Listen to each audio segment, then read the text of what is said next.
opinion, it offers valuable insights into sustainable water management. Women, particularly in indigenous and rural communities, they have historically played a key role in water stewardship, yet their voices, they remain underrepresented in mainstream discourse. So this panel, it aims to highlight diverse female perspectives on water conservation, promoting cross-regional dialogue between South America and South Asia. Today, we'll hear from 4 incredible women from South America and South Asia who bring lived experiences and deep-rooted knowledge, and also professional insights into how water is not just a resource, but a vital part of community identity and resilience in our part of the world. So first we have, and please pardon me if I pronounce anyone's name wrong, please correct me if I'm wrong, okay? So first we have on Celeste Cristal Flores Huevas. She is a Mazatec woman from Huautla de Jimenez, Huaca, Mexico. She holds a master's degree in sustainable water management from El Colegio de San Luis. Her work focuses on the social management of water, biocultural territories, and water culture among indigenous peoples. She has published academic articles and book chapters and has presented her research at national and international conferences. Celeste has also collaborated on research and film projects highlighting the Mazatec worldview. She is an active member of initiatives such as the Mexican Network of Indigenous Women Researchers and a collective promoting ancestral knowledge and water justice within her community. Welcome, Celeste. Next up, we have Beya Armiya Tigui. I'm sorry if I pronounce your name wrong, Beya. But Beya is a Panamanian engineer specializing in hydrology, geotechnical, and environmental engineering. With over a decade of experience across the private sector, government, and research, she brings expertise in multicultural technical exchanges, project management, and geological evaluations. Her current PhD research, it focuses on coastal aquifers, seawater intrusion, and submarine groundwater discharge. Passionate about advancing environmental and geological sciences, Beya actively collaborates with international associations and was recognized by MIT Innovators under 35 for her work in protecting natural resources. Welcome, Beya. Next up, we have Namrata Kabra. She is a legal researcher specializing in environmental and climate change law with over 7 years of experience at the intersection of law, policy, and environmental justice in India and South Asia. As a program associate at the Copernican Initiative, she leads project on water and climate security through an intersectional gender lens. Namrata's work spans urban water governance, climate risks, human rights, and transboundary cooperation, consistently centering equity and justice. She also coordinates the South Asia Bioregionalism Working Group, advocating for inclusive and sustainable environmental governance in the region. Welcome, Namrata. And at last, we have Sadia Ishrat Nisa. She is a climate researcher and development professional with hands-on experience in Bangladesh's coastal regions. She holds a degree in civil engineering and an MBA, and currently serves as research and project coordinator at Tetra, a social enterprise addressing climate-induced water salinity. Sadia's work focuses on locally led adaptation, water resilience, and inclusive development, designing community-driven solutions to strengthen resilience and foster social innovation in vulnerable communities. Welcome, Sadia. And before we dive into the discussion, I would like to invite Saida from SAYWiW and Mafer from the AWA project to briefly introduce our respective organizations. Thank you. Hello, everyone. This is Saida Rahimi representing Afghanistan as SAYWiW. I'm going to introduce SAYWiW here. So South Asian Young Women in Water, or SAYWiW, is a youth-led initiative that empowers women professionals in water and climate sectors. Our focus is on reducing gender disparities, and our goal is to amplify voices of underrepresented communities and support young women in leading sustainable solutions to water and climate challenges. So our mission is to empower young women in South Asia's water sector by helping them connect, build skills, and share their impactful work globally. And at SAYWiW, we envision young women from South Asia leading the way in global water management, inspiring change, and driving progress toward a water secure and equitable world. At SAYWiW, we are addressing gender disparities in leadership. So, as you know that in South Asia, women have limited access to take part in decision-making role. So at SAYWiW, we are trying to empower young women to lead and be part of the change. We are also tackling South Asia's water challenges. Countries in South Asia share water resources, but they lack a unified approach to water management. So we are supporting young professionals in finding sustainable and local solutions. And we are advocating for representation of local water champions on global platforms. In South Asia, there are many women who are doing vital work, but they are not recognized. So we are trying to bring their voices and impacts to the global stage. So our programs are focusing on capacity building, networking opportunities, advocacy, and knowledge exchanges. We are doing it through training workshops and holding classes, and through global platforms, partnership, and virtual events. We are also trying to advocate for women's voices in the South Asia and through cross-border learning and knowledge exchanges.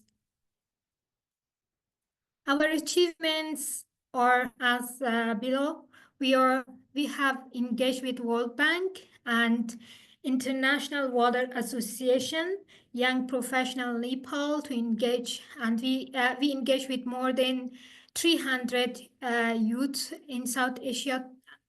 And we also have participated in global events like the 10th Water Forum and World Water Week. We also executed a series of dialogues across South Asia, like in Afghanistan, India, Nepal, and Pakistan. SAYWiW was also awarded the 10th Digital Women's Award for Leadership category by She the People. We were featured in World Water Week, Stockholm International Water Institute, Sustainable Sanitation Alliance, and Josh Water Jobs, as well as on Monogave. We also were, our partners are, as you see in the image, their logos are also on our website. So they are World Bank Group and Young Water Professional Nepal, the Water MBA and Water Rising Institute, She Changes Climate, and we also have opportunities for other youth, especially young women from South Asia, to take part in our events and join us, and we exchange experience and learn from each other at South Asia Young Women in Water. So thanks for your attention. It was the end, and now the floor is yours, Amna.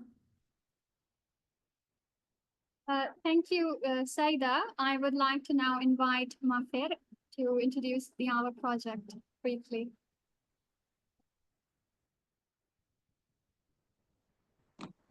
Hi there. Well, I'm gonna do this for Maffer. Thank you so much for the space. Well, really quick, my name is Maria Carmen. Morales, Partnership Engagement Coordinator at the AWA project. I'm truly happy to be part of this webinar and to share a bit about the work we do. Let me briefly introduce AWA. The AWA project is an organization committed to build a world of equality between people and water. We seek to ensure that all people, regardless of background, have fair, safe, and sustainable access to water. We believe water is a fundamental human right, not a privilege, and that it must be managed equitably, responsibly, and with community-driven approach. We work collaboratively with local communities, institution partners, and global actors to promote leadership, water justice, and sustainability. We believe that only through collective participation and empowerment of communities, we transform the systems of inequality surrounding water access. That's why every one of the efforts is focused on making water a symbol of equality and unity. At the AWA project, we dream on a world towards a future where access to water is no longer a struggle, but a shared and guaranteed reality. Thank you so much for the space, and thank you so much for being part of this initiative. It's really, really important for us to continue building a world of water sustainability. Thank you so much, Mari Carmen, and that was really lovely of you to cover for Muffet. I would now like to invite Hannah to start the panel discussion officially. Awesome. Hannah, are Thank you you there so with us? much. Thank you. Thank you so much, Hamna. My name is Hannah Flores, and I'm a project assistant with the AWA project. And today I have the pleasure of leading the moderated discussion with all of our wonderful panelists today. So for our first panelist, we're going to kick things off with Celeste. So I have a couple of questions for her. So my first question to Celeste is, can you share with us how your Mazateca Indigenous identity shapes your understanding of water and its cultural meaning in your community?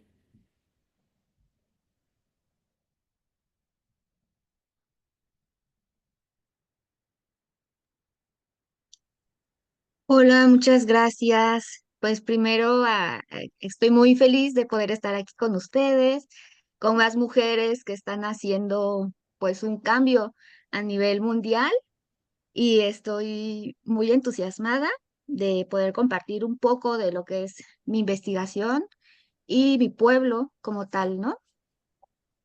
Bueno, para responder a la pregunta, en mi cultura, primero, el agua no es vista solamente como un recurso, sino que es un elemento vital, con una fuerte carga espiritual, social y territorial.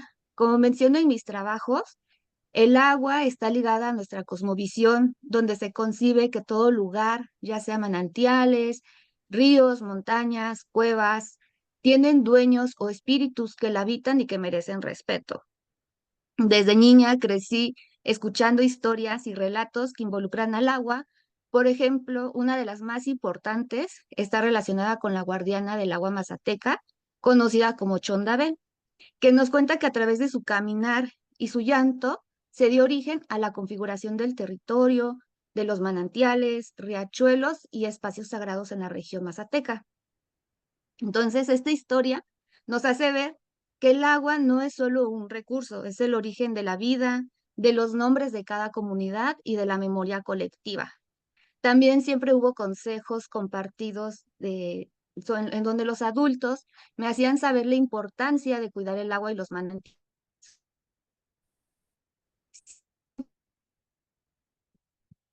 de que es un regalo de la naturaleza y que su uso debe ser responsable. Esta visión se refleja en las prácticas de gestión del agua que aún se conservan en las comunidades de la Sierra Mazateca.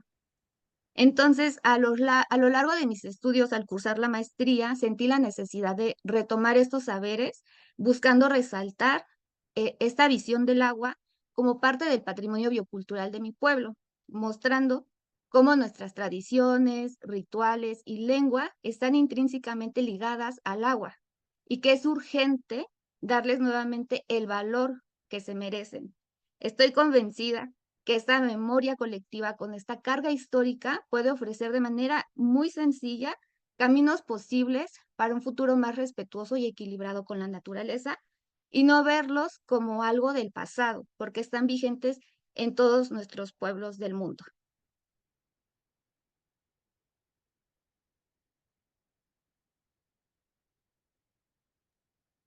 Wow, that is amazing. Thank you so much for sharing a piece of your culture with all of us today. My second question is, in your research and your mapping work, how do you ensure that Indigenous knowledge is valued and protected when working with external partners?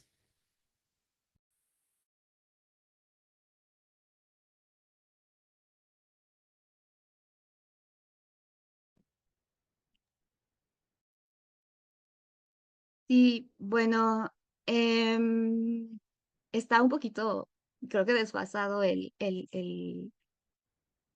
tiempo, pero esta pregunta a mí me encanta porque creo que es algo que todos los seres humanos hemos olvidado, el valorar y el proteger. En nuestros pueblos nos enseñan a dar, a compartir, pero lamentablemente el proteger es algo poco practicado actualmente porque se introdujo el pensamiento progresista y modernista que nos lleva a olvidar lo que tenemos y que debemos atesorar.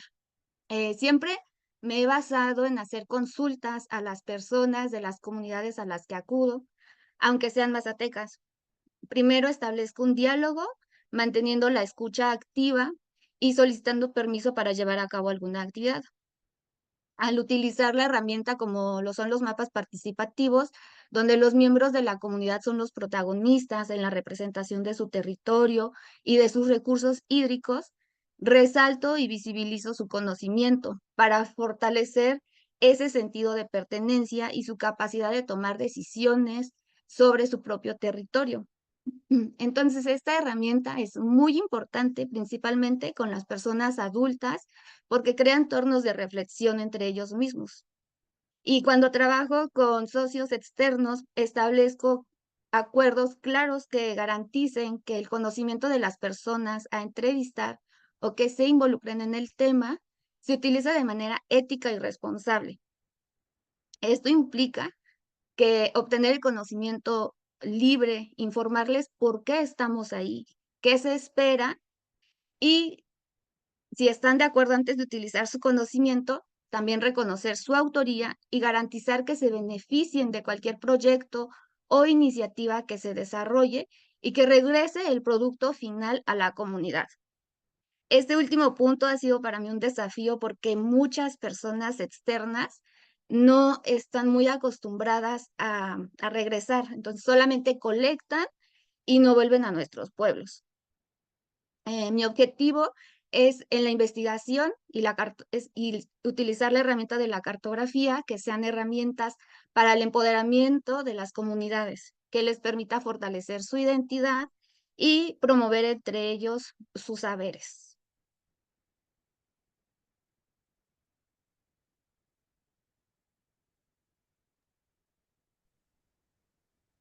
Amazing. Thank you so much for sharing your wonderful story and all of the incredible work that you're doing. And to continue on this high note, we will move on to our next panelist, Sadia. So my first question for Sadia is this. So you work at the intersection of climate and adaptation and community resilience. So what does that look like in practice in coastal Bangladesh? Hello, everyone. First of all, I'd like to thank you for this opportunity to be in this incredible panel session where we can share our views from different parts of the globe. And secondly, thank you for your question. So basically, I'm from Bangladesh, and the coastal belt of Bangladesh is one of the most climate vulnerable regions in the world.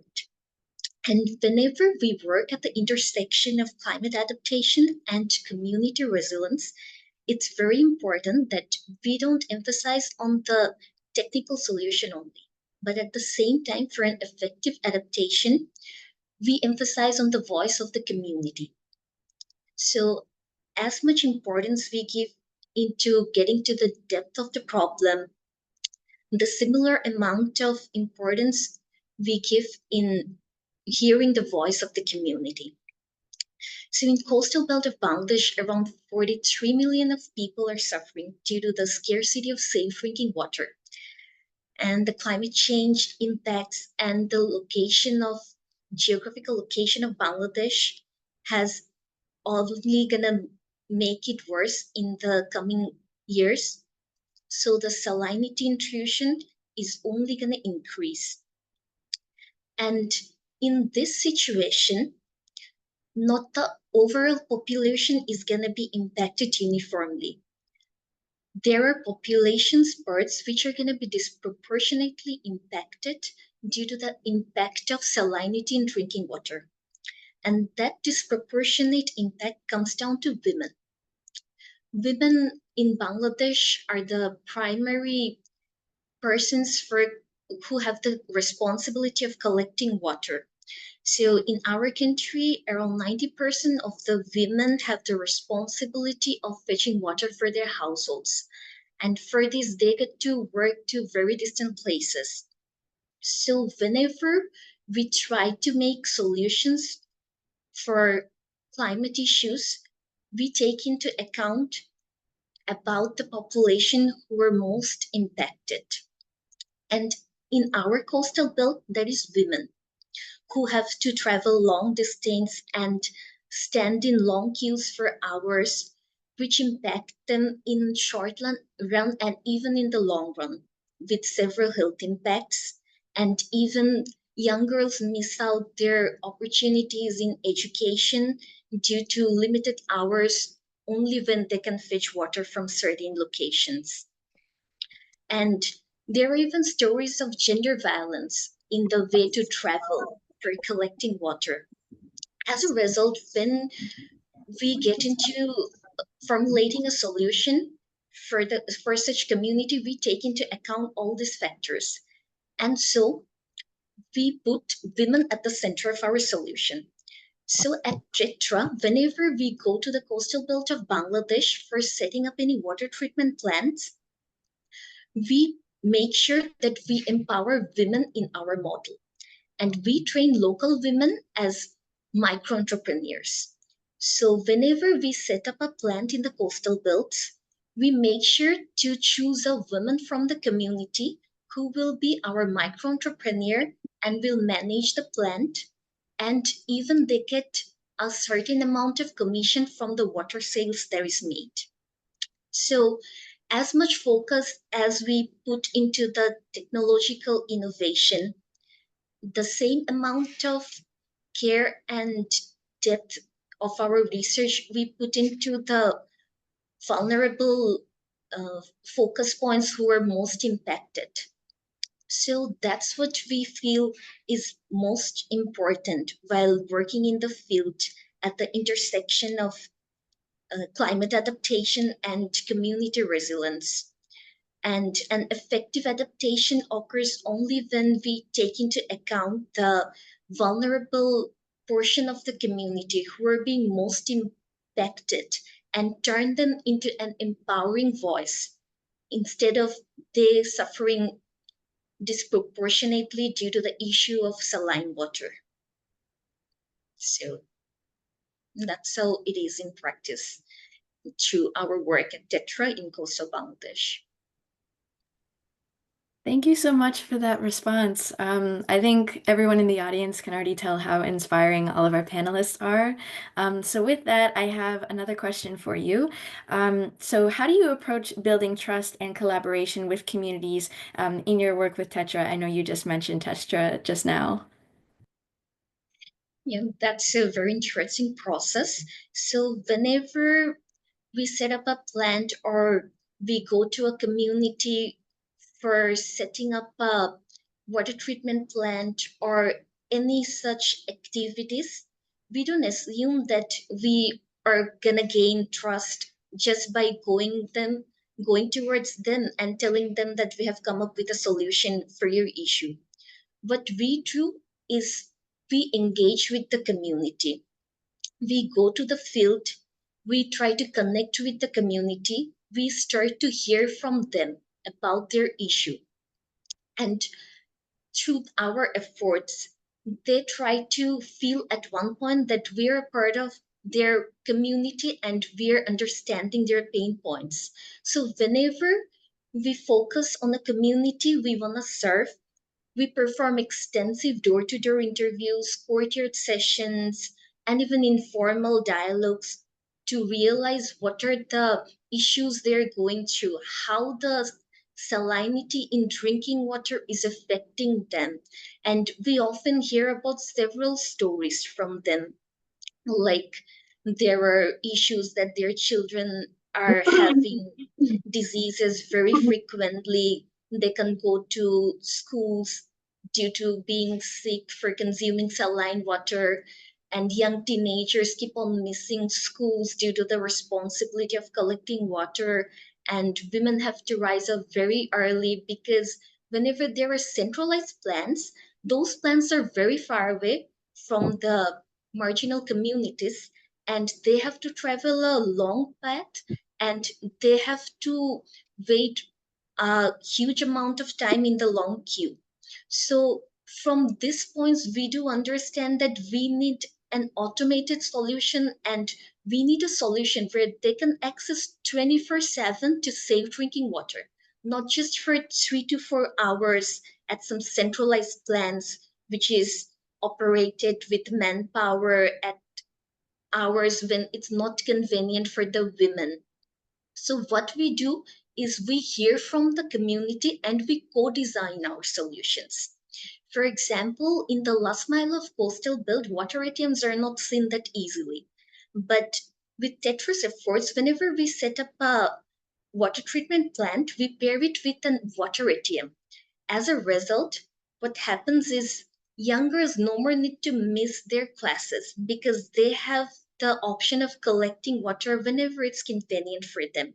And same goes for women who have got other responsibilities as well. And since it's an automated water ATM and they have the access 24/7, so they no more need to wait very long in a queue. So they can just go and tap with their water ATM cards and collect water very easily.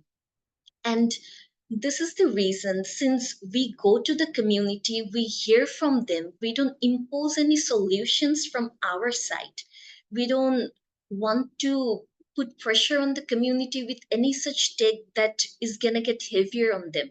Rather than that, we emphasize on hearing their voices, co-designing with the community so that the community can have a sense of ownership, and community engagement is enough to sustain it in the long run. And since our treatment plans are having a women micro entrepreneur from the communities, they already feel a sense of community ownership, and along with having the basic right of safe drinking water, the women in the communities are also being empowered, since our model is designed in keeping consideration the issues they were facing, and especially women.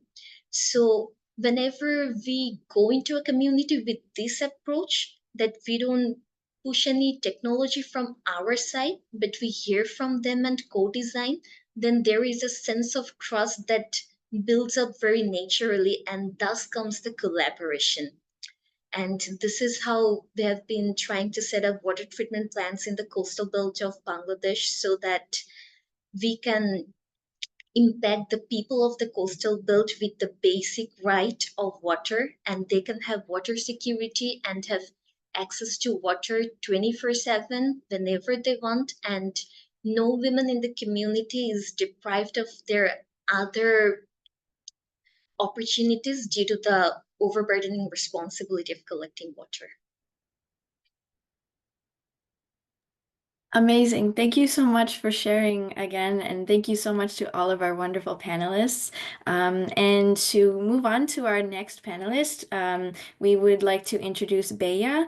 Unfortunately, Bea is not able to attend with us live to speak with us in real time, but she has recorded responses. So I will be giving you guys the questions, and then they will be followed up by a video response. So the first question I have for Bea Baya is, what are some of the most urgent groundwater challenges facing coastal regions today, and how is your research contributing to long-term solutions?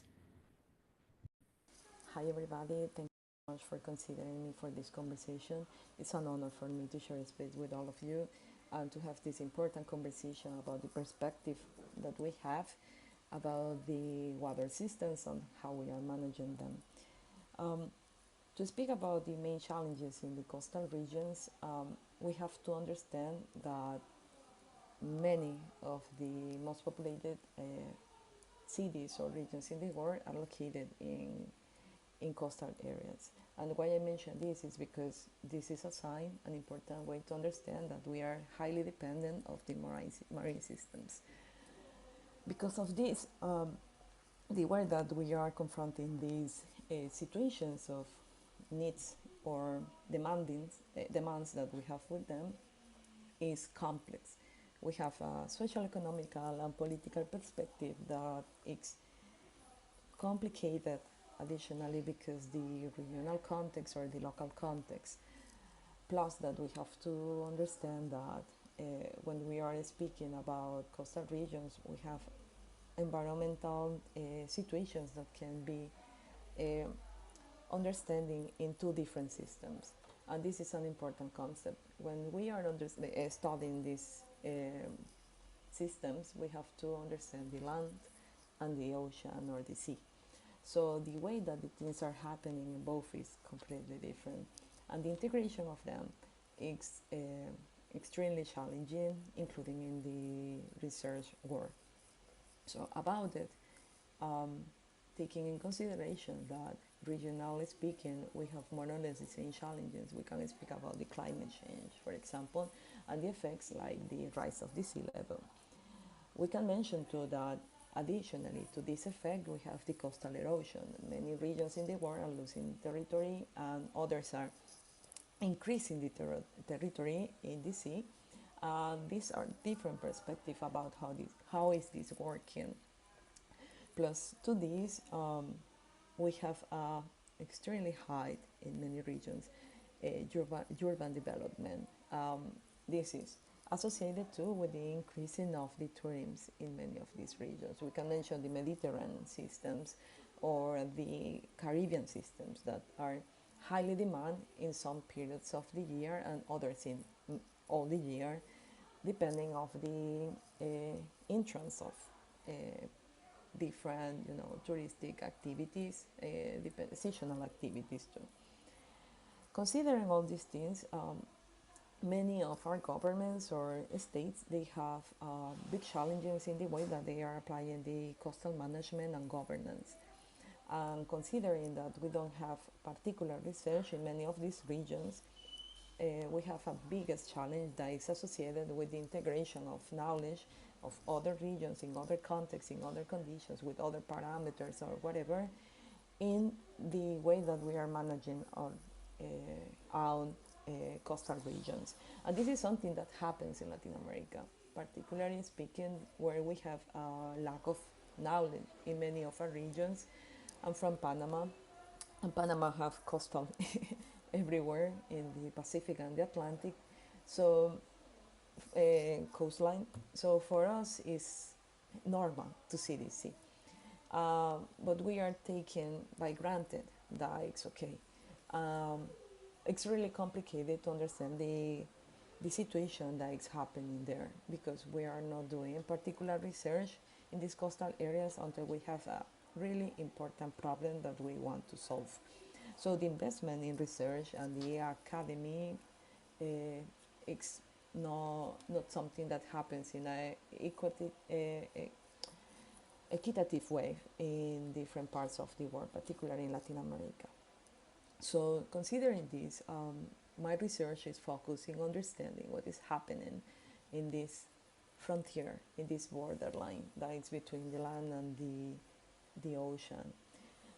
We are trying to propose or to understand the behaviors that are happening with different biochemical reactions when these kind of compounds or contaminants are crossing this borderline between the land to the ocean, including what is intruding. Because in general, when we are speaking about coastal systems, we are speaking about seawater intrusion, but we are giving more problems to the sea too. So I think that our research is trying to understand this way and how we can in some way manage or create technical solutions for these particular problems. This is just to close that.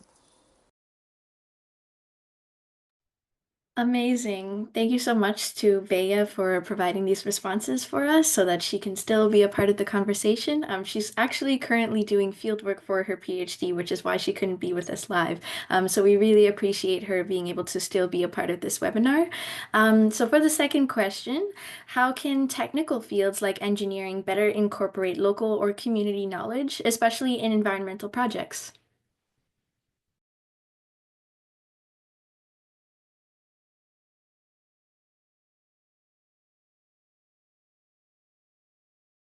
I think that it's completely linked. Following the previous question, I think that it's completely linked with this. In general, sometimes we are not integrating the community knowledge. And this, for me, is something really important. In many cases, the people that is living in the area, they have historical knowledge, they are observing particular phenomena, and they will give you important approaches about what is happening, how they are confronting the situation, how the past, the ancestors were confronting these situations, because many of these events will be including cyclicals. The other way that I think that we can integrate this is creating some mechanisms that in research these kind of communities can participate and improve the knowledge that we are developing, since a technical or socio-economical, political, or different perspective about the solutions that we are trying to apply in these areas. It's impossible to consider that you can impose something to a community that was living there for so long. For me, it's including something that will touch the ethical or the moral way that we are dealing with different societies and different communities. It's important to understand that with this globalized world, we have included multicultural conflicts and interactions that can be reflected in the way that we are applying a solution. So when you are not integrating a community or integrating the population that is directly affected by this phenomenon, these challenges or these problems, first the people is not understanding what is happening, and they have a kind of, okay, I don't trust in this. And if you don't have trust in the people that's coming to give you some kind of solution, it's highly probably that you cannot apply this solution. Second is that when you are integrating the community, including when you have challenges in the application of the solution to this problem, you can have support of the community to improve or including to have a better solution. So for me, it's something that is not negotiable. I think that every time that we are exploring something, doing research in something, it's extremely important the social perspective, and this including the integration of communities, ancestral knowledge, indigenous knowledge, different kind of knowledge that can be in a community are highly appreciated in the improvement of a solution and including in the management of this area or this region. So this is part of the perspective that they have, that how we can implement this. Thank you so much again to Bea for all of her amazing responses. And now for our fourth panelist, we have Namrata. So Namrata, I have a couple of questions for you as well. In your experience, how do legal and policy frameworks in India reflect or overlook gender justice in the context of water access and climate resilience? Thank you, Hannah, and thanks to both South Asia Young Women in Water and our project for bringing me here and hearing these giving this opportunity to hear these amazing voices through this 1 hour session.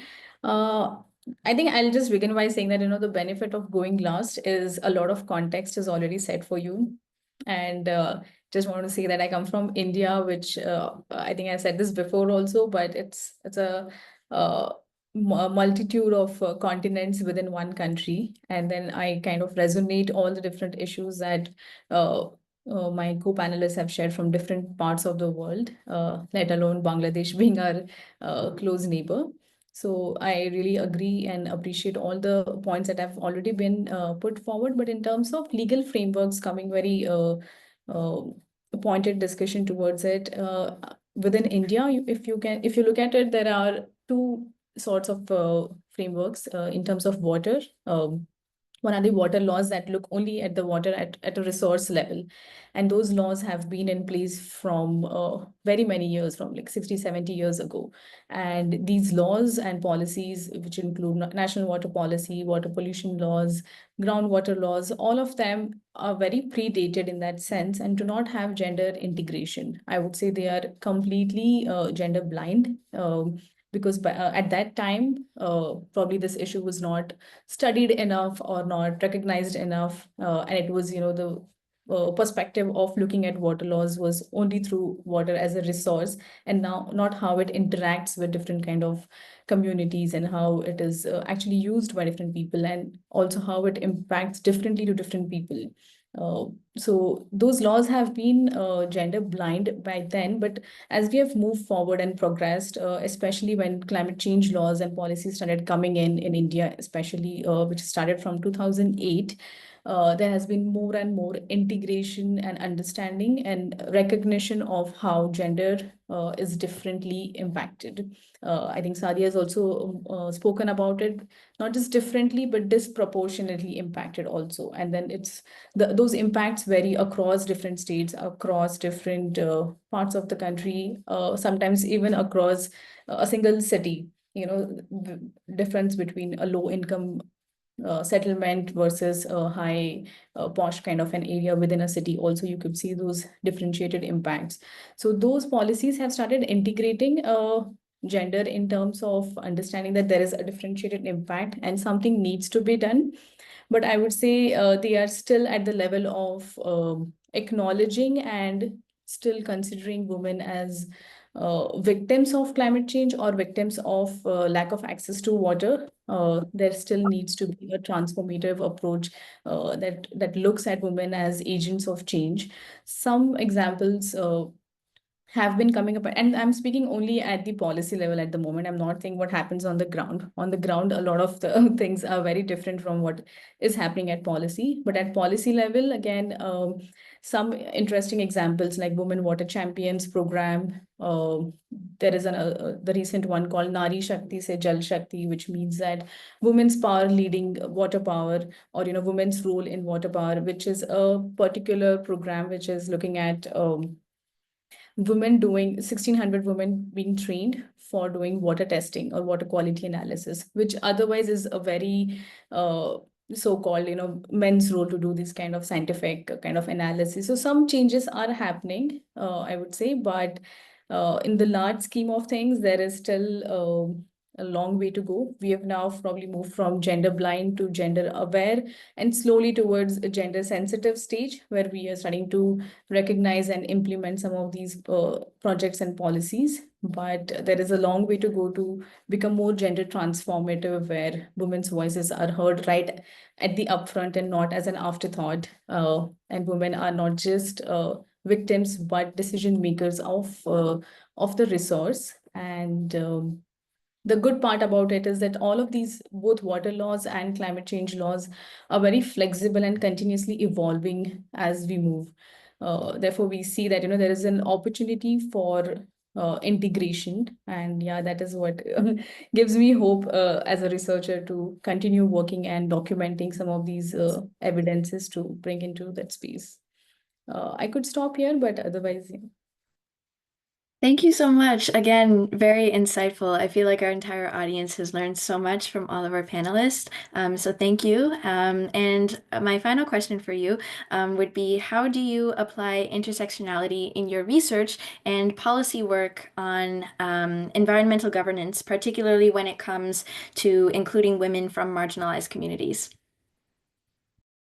Thank you again for that question. And I would like to begin by saying that our research premise, it begins itself looking at a problem in a context and not a one solution kind of fits all. So therefore, when we look at different contexts, we start looking who are the most vulnerable people, who are most impacted, what is the kind of situation. And therefore, that already gives us a intersectionality approach, looking at gender, caste, class. I don't know how many people understand caste. From the Latin American part of the world. But there is another, like, within, I think it would be equivalent of race. But yeah, so gender, caste, class, and also location wise, how things differ. So when we do the research, we look at all different aspects and try to bring forward the voices of the most vulnerable group, which is gender, which is women from different kind of communities.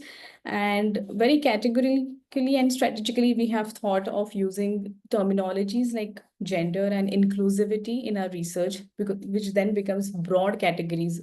And gender can kind of cut across different dimensions of intersectionality. When we talk about age, so young women, young girls are also included in that. And when we talk about different locations, all of those factors. So gender then becomes like a cross-cutting lens, one of the most important tools in that sense for intersectionality, and which we have been voicing through our research at different kind of forums, which is including climate policies, water policies, heat policies, urban water or urban policies in general, at regional and transboundary level, at bilateral level. So different levels of engagement, but pushing forward the agenda of gender intersectionality into all different spaces is one way of us doing this research and pushing forward the idea of gender mainstreaming. And the other part is when we are researching, we continuously keep voicing most marginalized women and examples where women leadership from grassroots is highlighted through our research. And those then we know kind of try to bridge that gap to show that how policy needs to respond to what is already happening in practice. And that's where I was coming, that that policy is lacking, but in practice, women are already taking control and leading and showing us how to lead in these days and time, especially when impacts of climate change are devastating different kind of ecosystems. And there are so many examples that exist while policy is still catching up. But women are showing the way, be it early warning systems, be it flood management, be it drought management. In all of these different spaces, women are already leading, and we try to focus and highlight their voices at different policy forums. Amazing. And thank you so much to all of our wonderful panelists. And now, before we wrap up things, I do have a final question for all four of our lovely panelists here. So the question is, what message or piece of advice would you like to share with young women who are passionate about making an impact in the water sector? So I'd like to go in the order that we started in. So if Celeste would like to contribute a response to that question, that would be amazing. And we can start Claro with que her. sí, muchas gracias. Bueno, pues a las mujeres jóvenes les digo que su voz y su perspectiva son fundamentales para construir un futuro más justo y sostenible. Como mujeres, tenemos una conexión especial con el agua, ya que en muchas culturas somos las principales responsables de la gestión en el ámbito doméstico y comunitario, como ya lo dijeron mis compañeras. Entonces, no permitan que nadie les diga que este no es su lugar. El sector del agua necesita de su talento, su pasión y su compromiso. Atrévanse a estudiar, a investigar, a participar en la toma de decisiones y a liderar proyectos que transformen la realidad de sus comunidades. No se desanimen en el camino. Es importante mantener un espíritu de lucha constante. Recuerden que no están solas. Hay muchas mujeres que antes que nosotras nos abrieron el camino y debemos honrarlas y mantener ese espíritu de coraje. Busquen mentores, creen redes de colaboración y compartan sus experiencias. Y finalmente, y lo más importante para mí, nunca olviden sus raíces y su identidad. El conocimiento ancestral de nuestros pueblos nos brinda una guía invaluable. Honren su herencia, su historia, pero también atrévanse a desafiar los paradigmas y a proponer nuevas formas de hacer las cosas. Ese es mi mensaje. Gracias. Amazing. Now we would like to ask Stadia the same question. So I would like to represent that all young women should be at the forefront and they should keep going with whatever efforts they can make, because it's the women who are always disproportionately affected due to several water issues. And so right from the field level to the policy level, at all levels, women must give all their efforts from their positions to make change and to make their voices heard. And at the same time, their presence at each level, as many as there can exist, the other women are going to be inspired. And in the water sector, we're going to find more of young women water leaders. And so that's from my side. Wonderful. Thank you so much. And now we'd like to pass it over to Bea to answer the same question. That they can give not just to youth, and just like including. I remember that many years ago, when I was starting in the water world, I was navigating in different areas of engineering, exploring with different perspectives and understanding that the application of technical knowledge require other kind of skills or the integration of other kind of knowledge. And part of the advice or suggestions that I can share with all of you is that you never have to feel disappointed about you to make changes or to explore new things or to challenge the knowledge that the people was saying that is the right one. It's really important to have a voice. It's really important to discuss. It's really important to put your point of view outside and create a conversation about it. It's really important to believe on you. I was always working with men, and this is not a feminist message, because many of them were my mentors and my tutors and my supportive, the biggest support that I had during my career. But they were always mentioning me, that they were not focused on my gender or my situation. But I know that this is not the reality of many women around the world. So when I was doing my navigation, and I was changing from one side of my career to another, I was scared about, okay, this is a completely new thing. But especially in water resources or different fields that you want to associate or investigate or work on, you have to understand that it's extremely important to put everything in that, including if this is a completely new thing. I never stop to learn something new. I'm extremely curious, and I like to ask questions. This is something that was always with me, and I think that it's extremely important when you are trying to solve problems. So this is my biggest advice. And about the situation that many of our regions, we have, difficulties to access to a PhD program or a master program that is associated with something that's particularly important to us. That for that we have to move to a different country, learn a different language, or interact with a different culture. That sometimes will be completely, that will be a complete challenge, or including isolate.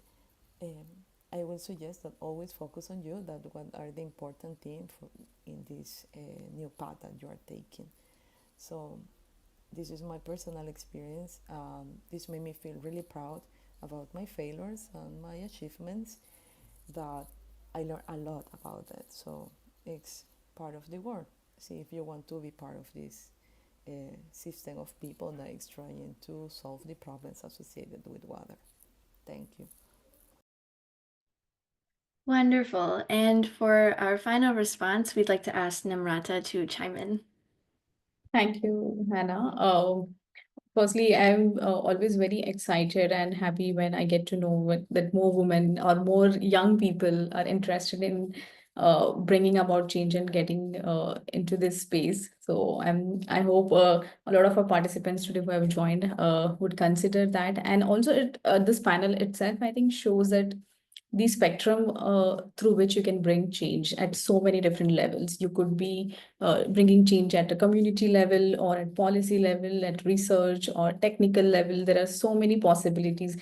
Like my field itself, like I graduated as a lawyer and then have kind of found my way into this space. So there are so many opportunities that one can do, and definitely one of the things would be to reach out to people. When as a young people, you should if you think there is some scope to reach out to people or someone who you might kind of aspire to be, or not exactly imitate, or but just in a way that you want to reach that level or figure out how to cross pollinate different fields or intersections, then definitely one of the things would be to reach out to different people. Maybe they'll share some parts from their story which will be useful to you, and as you walk through your path, also continue to create these safe spaces for other people, I feel. So even within my journey, I felt like I've learned from so many different people, and it wouldn't have been the same without them. So yeah, continue to create these kind of communities also today, where we have women from global South together talking about these issues. So having and creating such spaces also makes a whole lot of difference. Yeah, back to you, Hannah. Wonderful. Thank you so much to all of our 4 amazing panelists. I think I can say for myself, I'm very inspired by all of you, and so is the rest of our audience. So thank you so much for your time. And I'd like to pass it over to Hamna. Thank you. Thank you so much, Hannah. That was very insightful discussion, and I thoroughly enjoyed everything. I mean, and thank you so much to our panelists for those rich and really deeply moving insights also. It's always, so inspiring to, hear women speaking about what they're really passionate about and how they see the world. And I believe if women were included in half of the decision-making processes, the world would already be a much better place. So on that note, we'll now open the floor for questions from the audience. If you haven't already, please feel free to drop in your questions in the chat box or Q&A tab. We'll try our best to get through as many as we can in the little time that we have left. If you have any questions for Beya, you can reach out to her via email, and you can find the email address in the chat box too. So yeah, I'm opening the floor to questions. Anyone who has any question can unmute themselves or put their questions in the chat box, and I'll read out to the panelists.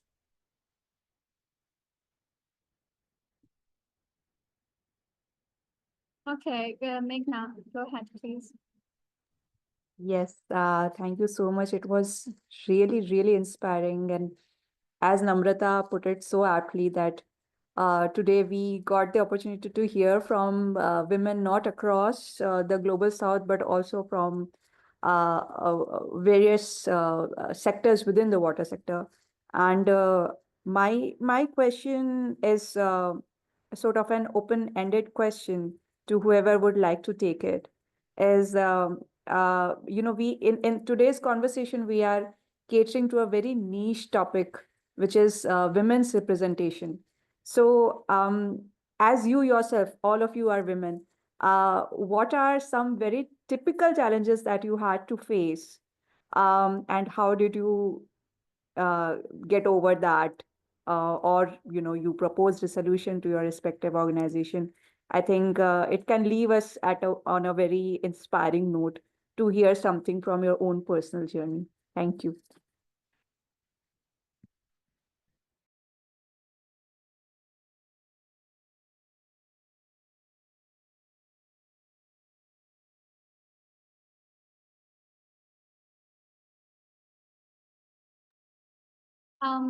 Namrata, Sandhya, Celeste, anybody who'd like to go on?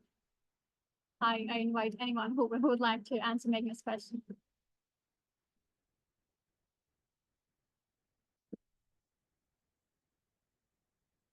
So maybe I need to target people.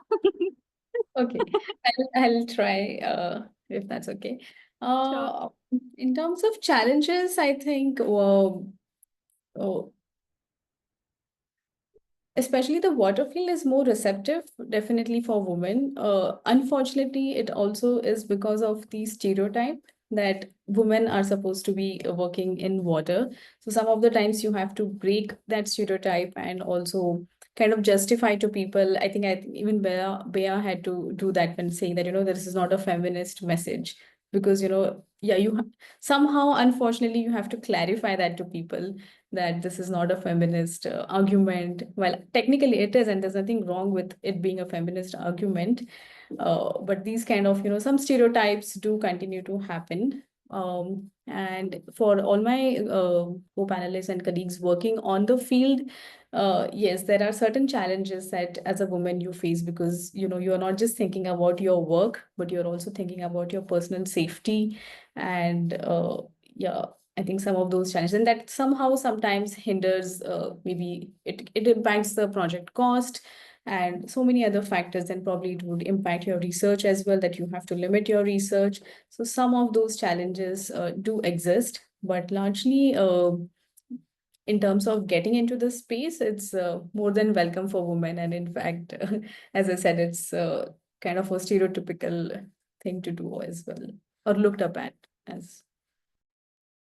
You, Namrata, and I think you're so right. As women, we have to give clarifications about not being a feminist or not having a feministic perspective in nearly every field. It doesn't matter whether we work in climate, whether we work in water, or the typically stereotypical fields that are associated with women. We have to give clarifications literally everywhere in whichever field we want to work in. So yeah, that's so true. If anybody else, Sadia or Celeste, if you'd like to chime in to make this question. Sí, claro, por answer that. supuesto. That's Bueno, okay. yo creo que para mí ha sido una de las barreras, pues que se valide el conocimiento de mis comunidades, o sea, de mi comunidad, la cosmovisión, dentro de la academia. Ha sido muy fuerte esta dinámica de que se pueda validar nuestro saber y nuestro conocimiento, porque estamos en unas estructuras muy formales, está todo muy de forma metódica, que no cabe, ¿no? Nuestro pensamiento que viene desde abajo, que parece en muchas ocasiones, yo recuerdo que me decían que era algo inventado, que era algo sumamente que solamente me había ahí como que traído. Entonces, para mí eso fue muy fuerte, el ver cómo afuera es no validado, ¿no? Entonces, yo creo que para mí el insistir fue una clave del demostrar con hechos, el sustentar y dar voz a las personas, ¿no? Entonces, una cosa que yo tengo muy claro, por ejemplo, de muchas personas que me pudieron compartir sus saberes y que fallecieron, por ejemplo, en la pandemia. Para mí eso fue un dolor muy profundo y yo dije, no, tengo que sacar el coraje de donde pueda y validarlo y ponerlo ahí, ¿no? Porque no es algo que esté solamente en una parte ahí escondida. Entonces creo que ya han sobrepasado demasiado nuestros pueblos, ya hay mucho extractivismo como para que todavía no se pueda validar esto, ¿no? Esta es una de las principales barreras a las que me he enfrentado y pues y la pregunta también que me hicieron, la segunda pregunta, ¿no? También que se regrese a mi pueblo cuando hay una extracción del conocimiento, de las plantas, de todo lo que hay, porque nuestros pueblos son la inspiración para muchas otras ciudades y el mundo entero. También impactamos de diferente manera.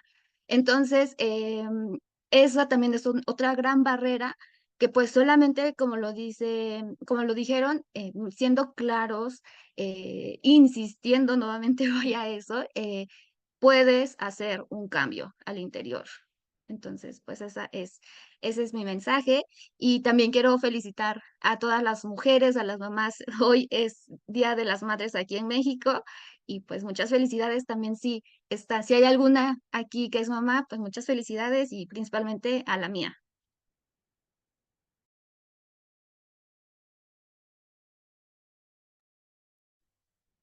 I would like to add a bit if we have time. Okay, so I would like to add a perspective from the South Asian society, like not in just the water sector, but how women are treated in our society in perspective of a balance between job and their household. Like in our society, from the part we come from, like Namrata ma'am might be able to relate since Bangladesh and India are neighbors and we do have some similarities in our culture. So there is this thing that whenever a man goes out to work, there aren't enough expectations of responsibilities towards the household staffs or giving time to the family members from men. But whenever a woman is late, like she is running late for a meeting which wasn't scheduled earlier, or she's out there for field visits which was not planned earlier, women have to answer almost 3x or 4x or 5x. I can't even give a accurate measure because there ain't enough measurement scales in our research sector for such issues.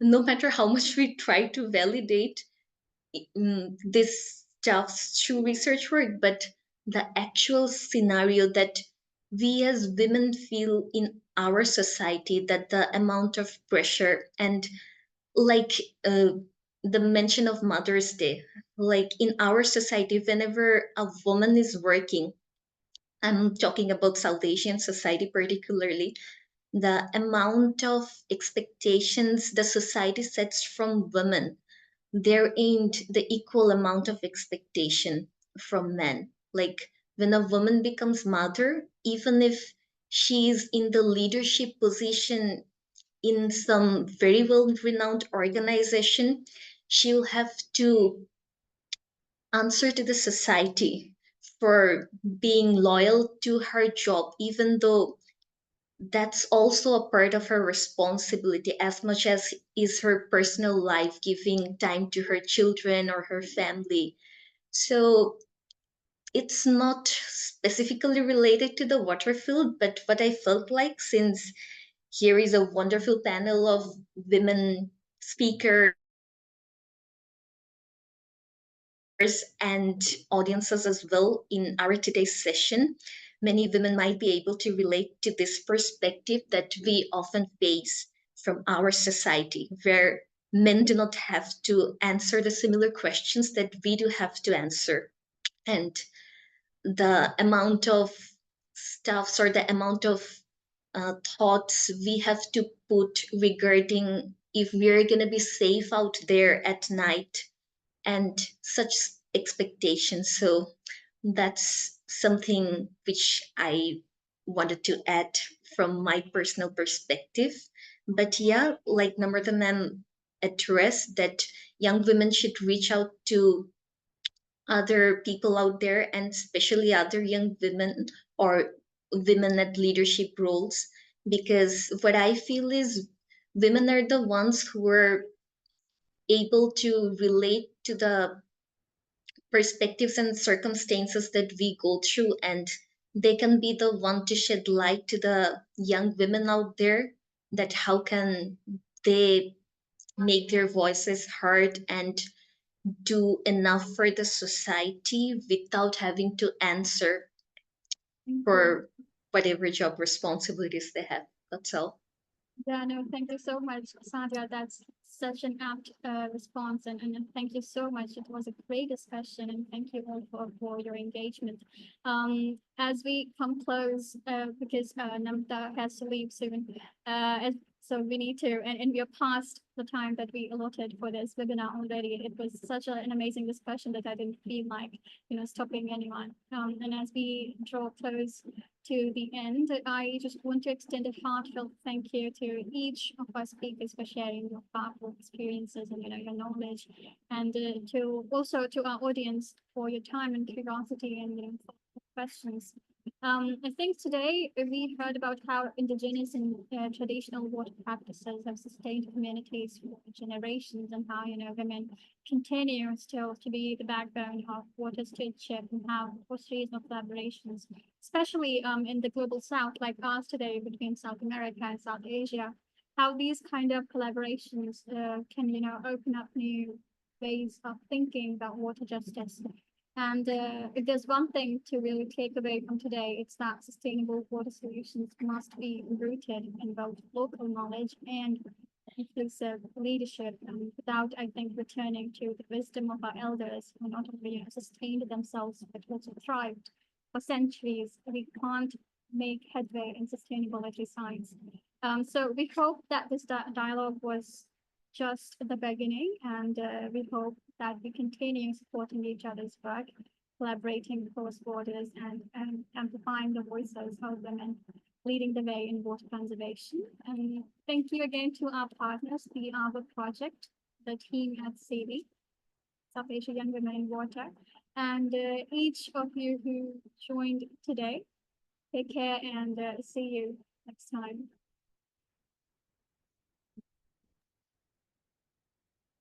Thank you.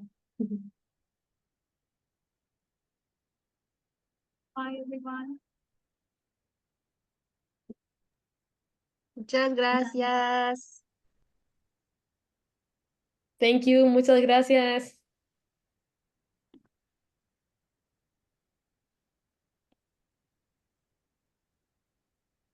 Gracias.